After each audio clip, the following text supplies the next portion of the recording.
Hey, everybody. Welcome to this week's episode of Clear Path LeaderCast.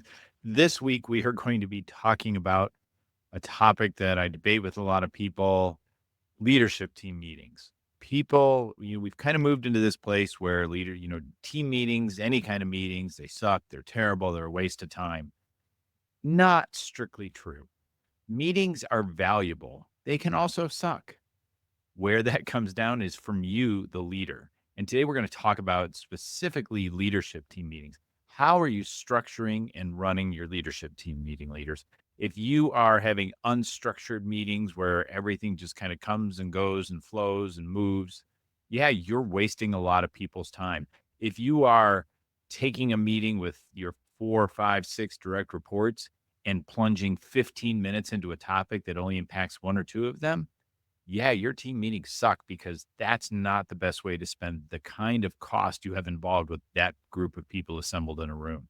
So move those things off the table.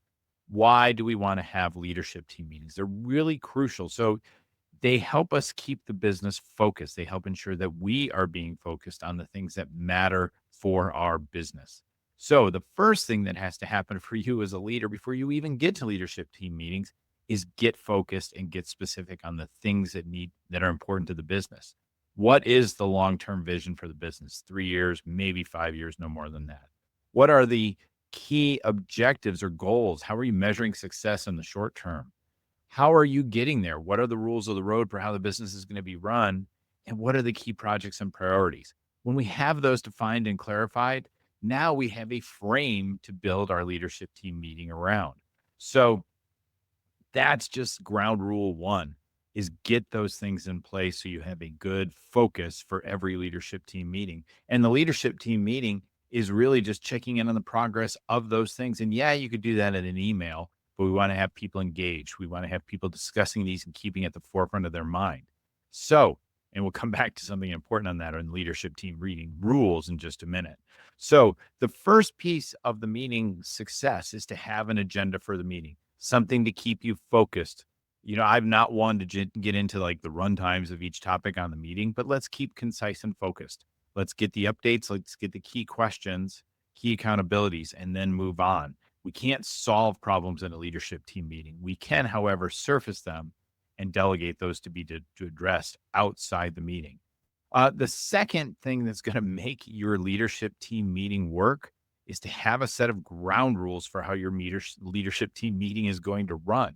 So, do you have rules around how you handle the agenda? Do you have meeting rules around, hey, we had one at my old place called respectful cursing. You can't have disrespectful cursing, but we let a little cursing slide in. But we know that was a rule and we know that was accepted by the team when we set those rules up. Also, a key one is don't let equipment come into the meeting. I know people, I take notes on my laptop. No, you want to have your promises a tight, focused meeting. No, really no more than about 30 minutes. Get everybody focused, but no devices. Get everyone focused so they're present and focused on the meeting. If I can say focused even one more time. When we have devices, we don't know what people are doing. We don't know if they're taking notes, not taking notes, checking email, checking Facebook. I don't know, but it's a distraction. I need people focused. And then in return, keep your meeting focused. Finally, we want to have those meeting rules created as a team. That's something you want to set up together, but really get those pieces together so you have a team that is present, a team that has an agenda to follow, and we know what the outcomes are. And another important team meeting rule this is how do we close meetings? Meetings can be very productive and issues can get surfaced, but if we don't have a clear plan of attack for how we leave that leadership team meeting, it's all for naught. So a few things for you to consider as you close out a leadership team meeting. One, any issue that's surfaced that needs to be addressed outside that meeting should have one person who's accountable for resolution of that issue. They may pull a couple other team meeting members in for that purpose, but one person is held accountable to ensure that gets done.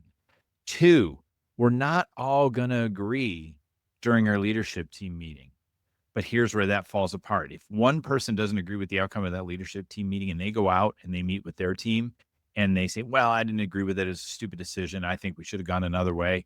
all you're doing is undermining your leadership team. So have the robust and healthy discussion and debate, but 75% agreement in that meeting is 100% commitment to the outcome of the meeting. Your leadership team has to be on the same page. If they're undermining the leadership team outside that group, then the whole thing falls apart. You start getting dissension, lack of focus. People start moving on to projects that they think are priorities, and everything starts to come apart on you. So make sure that you agree, even if that means you have 2 or 3 talking points you all agree on when you go out and present this to your team. And then the last piece is have someone in the meeting whose job is just to take notes on the meeting. Don't try and lead the meeting and take notes. Don't roll it around the team if you can avoid it.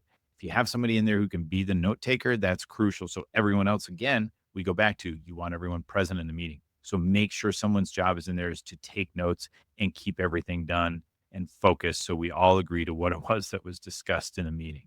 And that's really it. That's how you build a leadership team meeting that works, that's effective, that's engaging. Get clear. One, get clear on where the business is going. Two, get clear on what the agenda for the meeting is. Get clear on what the outcomes are from the meeting and make sure everyone represents those. Have notes and have designated accountability and follow-up so you know who to turn to in the next meeting to get an update on that crucial topic.